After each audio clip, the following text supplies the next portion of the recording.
Today I will discuss some sentences which sentences will help you so much to feel confident in speaking English. So আজকে আমরা আলোচনা করব যে কিছু ইংরেজি বাক্য যেগুলো আমাদেরকে ইংরেজি জানতে এবং ইংরেজিতে কথা বলতে অনেক আত্মবিশ্বাসী কি করাবে, ফিল করাবে, অর্থাৎ অনেক আত্মবিশ্বাসী অনুভব করাবে। অর্থাৎ আজকে আমি কিছু সেন্টেন্স লিখেছি এখানে। এই সেন্টেন্সগুলো যদি আপনারা দেখেন এবং এই লেসনটা যদি আপনারা দেখেন ভালোভাবে, তাহলে এগুলো অনেক অনেক হেল্প করবে যে আপনাদেরকে ইংরেজি সম্পর্কে অনেক কিছু জানতে। তো চলুন আমরা সেন্টেন্সগুলো আলোচনা করি। সাধারণত আমরা ইংরেজিতে যখন বলে থাকি যে আপনি কার সাথে ওইখানে গিয়েছিলেন, তখন ওই ধরনের সেন্টেন্সটা আমরা কিভাবে মেক করব, অথবা আপনি কার সাথে ওইখানে যাবেন। তো এই ধরনের সেন্টেন্সগুলো আমরা কিভাবে তৈরি করতে পারি ইংরেজিতে, আমরা আজকে ওই ধরনের কি দেখব, সেন্টেন্স দেখব।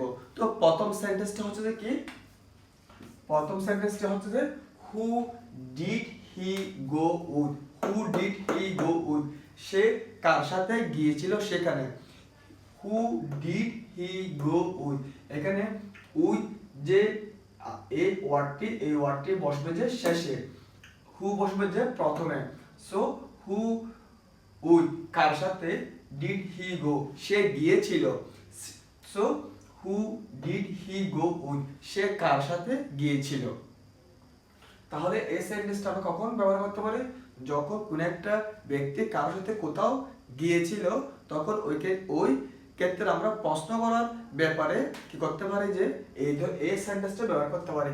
হু did he go with, who did he go with সে কার সাথে গিয়েছিল। এর প্রশ্ন কি, who will you go with, এটা হচ্ছে যে পাস্ট, এটা হচ্ছে যে future. Who will you go with, তুমি কার সাথে যাবা, তুমি কার সাথে যাবা। যখন কেউ কোনো জায়গায় যেতে চাই আমরা এই কোশ্চেনটি প্রায় করে থাকি, আপনি কার সাথে যাবেন, আপনি কার সাথে যাবেন। তখন ওই সেন্টেন্সটা কিভাবে মেক করবেন, কিভাবে তৈরি করবেন, ওই সেন্টেন্সটা তৈরি করবেন যে এইভাবে, who will you go with, who will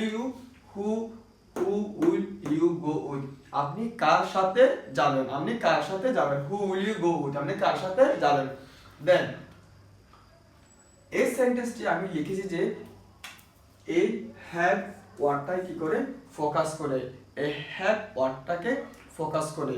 কারণ আমরা সাধারণত জানি যে আমরা কোনো কিছু খাওয়াতে ইট ব্যবহার করি, আমরা কোনো কিছু খাওয়াতে কি ব্যবহার করি, ইট। আমরা কোনো কিছু খাওয়াতে কি ব্যবহার করি, ইট ব্যবহার করে থাকি। সো আমরা এই ইটের পরিবর্তে হ্যাভও কি করতে পারি, ব্যবহার করতে পারি। আমরা এই ইটের পরিবর্তে কি করতে পারি, হ্যাভ ও ব্যবহার করতে পারি। যখন মানুষ প্রথমে পেয়ে থাকে এই হ্যাভটা ইটের পরিবর্তে, তখন অনেক কি করে কনফিউশন ফিল করে যে কেন এখানে হ্যাভ ব্যবহার করা হয়েছে।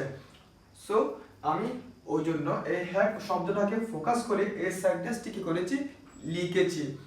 সো যাতে আমরা আজকে জানতে পারবো যে আমরা ইটের পরিবর্তে কি করতে পারি, হ্যাভ ব্যবহার করতে পারি। So when do you have breakfast, when do you have breakfast, আপনি কখন কি করেন, সকালের নাস্তা খেয়ে থাকেন। When do you have breakfast, আপনি কখন সকালের নাস্তা কি করে থাকেন, খেয়ে থাকেন। তাহলে আমরা এখানে ব্রেকফাস্ট তো সকালের নাস্তা, হ্যাভ তো খাওয়া অথবা নেওয়া, আমরা বুঝে থাকি। So when do you have breakfast, তাহলে আমরা এখানে কি করলাম যে এইটের পরিবর্তে, এখানে আমরা কি করলাম যে এইটের পরিবর্তে আমরা এখানে কি করেছি, হ্যাভ ব্যবহার করেছি। আমরা এখানে কিসের পরিবর্তে, এইটের পরিবর্তে হ্যাভ ব্যবহার করেছি। আমি ওই কারণে এই সেন্টেন্সটি লিখেছি যে, কারণ অনেকে আমরা কি করি, প্রথমে যখন হ্যাভ পেয়ে থাকি এইটের পরিবর্তে, তখন আমরা অনেক কি করে থাকি, কনফিউশনে অনুভব করে থাকি। ওই জন্য আমি এই সেন্টেন্সটি লিখেছি, when do you have breakfast, আমি কখন সকালের নাস্তা খেয়ে থাকেন। এরপরে হিয়ার ইউ আর, এই সেন্টেন্সটির বাংলা হচ্ছে যে এই যে নি। হিয়ার ইউ আর, যখন আমার থেকে কেউ কিছু কি থাকে, চেয়ে থাকে, যেমন অনেক সময় বলে থাকে যে can you give me a pencil, তখন আপনি তাকে বলতে পারেন হিয়ার ইউ আর, এই যে নি। অর্থাৎ দয়া করে আপনি কি আমাকে একটা কি পেন্সিল দিতে পারবেন? তখন আপনি যখন পেন্সিলটা ওনাকে দেবেন তখন আপনি বলতে পারেন হিয়ার ইউ আর, এই যে নি। তারপরে আমরা যখন খাবার টেবিলে বসে থাকি তখন আমরা আরেকজনকে বলে থাকি please can you pass the salt, please can you pass the salt, আপনি কি দয়া করে লবণটি এগিয়ে দিবেন, আপনি কি দয়া করে লবণটি এগিয়ে দিবেন, can you pass the salt, আপনি কি দয়া করে লবণটি এগিয়ে দিবেন। তো যে ব্যক্তিকে কোয়েশ্চেন করা হচ্ছে ওই ব্যক্তি বলতে পারে হিয়ার ইউ আর, এই যে নি। এরপরে how can I get to Dhaka, আমি এই সেন্টেন্সটি লিখেছি যে গেটকে কি করে ফোকাস করে, এই সেন্টেন্সটি লিখেছি কাকে, গেটকে ফোকাস করে এই সেন্টেন্সটি আমি লিখেছি। এখানে গেট আমরা সাধারণত জানি যে গেটের অর্থ পাওয়া, কিন্তু এখানে গেট অর্থ ইউজ করা হয়েছে যে কোনো জায়গায় পৌঁছানো অর্থে, অ্যারাইভ করতে এখানে গেট ইউজ করা হয়েছে। এখানে অ্যারাইভ করতে কি করা হয়েছে,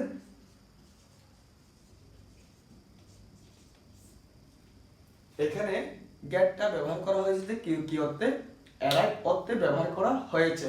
so how can I get to Dhaka, আমি কিভাবে ঢাকায় পৌঁছাতে পারি অথবা আমি কিভাবে ঢাকায় যেতে পারি। আমরা যখন কোনো একটা জায়গায় যেতে চাই তখন ওই জায়গা সম্পর্কে কিভাবে যাওয়া যায় যদি আমরা না জানি তাহলে আমরা অন্য আরেকজন ব্যক্তিকে কি করি, প্রশ্ন করে থাকি, তখন এই গেটটা প্রায় ইউজ করা হয়।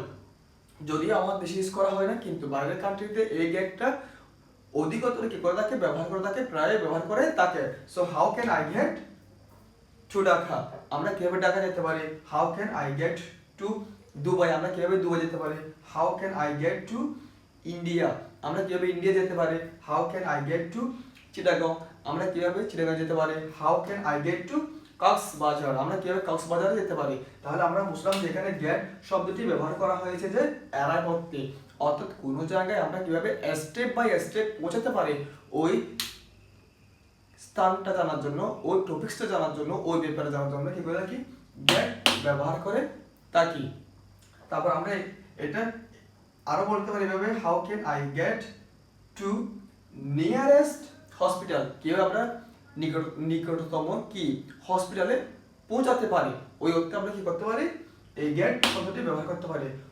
অর্থাৎ মূলত আমি এই সেন্টেন্সটি লেখার মূল পারপাস হচ্ছে যে, মূল উদ্দেশ্য হচ্ছে যে আমরা অ্যারাইভের পরিবর্তে গেট শব্দটি ব্যবহার করতে পারি, এবং অনেক ক্ষেত্রে আপনারা দেখবেন যে অ্যারাইভের পরিবর্তে অর্থাৎ কোনো জায়গায় পৌঁছানো অর্থে কি করা হচ্ছে, গেট ব্যবহার করা হচ্ছে।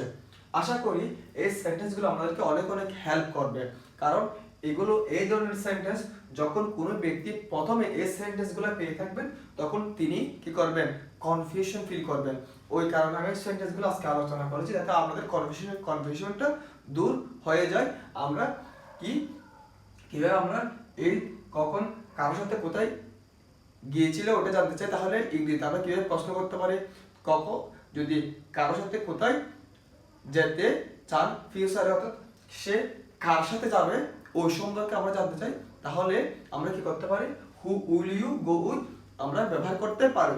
এরপরে হ্যাভটা ইউজ করেছি যে ইটের অর্থে, আর এখানে এই এক্সপ্রেশনটা ইউজ করেছি যে যখন আমরা আমাদেরকে কেউ কিছু কি দেওয়ার জন্য রিকোয়েস্ট করে তখন আমরা যখন দিয়ে থাকি তখন আমরা বলতে থাকি হিয়ার ইউ আর, এই যে নি। এরপর আস্তে আস্তে আমরা গেট শব্দটি কি করতে পারি, অ্যারাইভের পরিবর্তে ব্যবহার করতে পারি। So how can I get to that particular place, এই না কাইন্ডস প্লেস হতে পারে, অর্থাৎ কোনো একটা প্লেসে কোনো একটা জায়গায় আমরা যদি যেতে চাওয়ার জন্য কিভাবে ওই জায়গায় যাওয়া যায় কারো থেকে যদি জিজ্ঞেস করতে চাই তাহলে আমরা এইভাবে সেন্টেন্সটি কি করতে পারি, লিখতে পারি, how can I get to their, আমরা সেখানে কিভাবে যেতে পারি। তো সো আশা করি এই সেন্টেন্সগুলো আপনারা বুঝছেন, এই সেন্টেন্সগুলো আমাদেরকে অনেক অনেক হেল্প করবে ইংরেজি সম্পর্কে অনেক কমফোর্টেবল কি করতে, ফিল করতে। So I will highly recommend you, please write these sentences and try to make some sentences by yourself, এবং চেষ্টা করে কিছু সেন্টেন্স নিজ থেকে কি করার জন্য, ক্রিয়েট করার জন্য। তখন আপনাদের থিঙ্কিং অ্যাবিলিটিটা আরো অনেক অনেক কি হবে, গ্রো হবে।